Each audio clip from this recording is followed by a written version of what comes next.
আসসালামু আলাইকুম। নতুন একটি ভিডিও নিয়ে হাজির হয়ে গেল আপনাদের সাথে। আর আজকে আমার বাবুর ১ বছর ১ মাস চলতেছে। তখন ভাবলাম যে ঘরোয়া কোনো আম, বাজার আম থেকে বা যদি নিজেদের গাছের কোনো আম থাকে ওটা খাওয়াইলে বাচ্চাদের অনেক উপকার হয়। আর আম তো ভালো জিনিস, বা আম তো সবসময় খাওয়া যায় না। আম তো বছরে একবার আসে।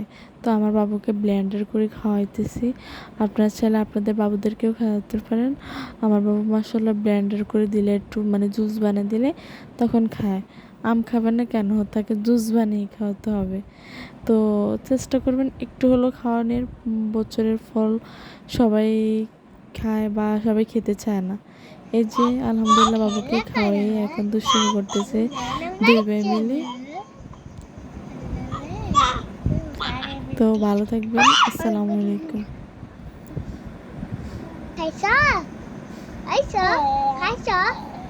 বাবা বাবা দুষ্টুমি করতেছে।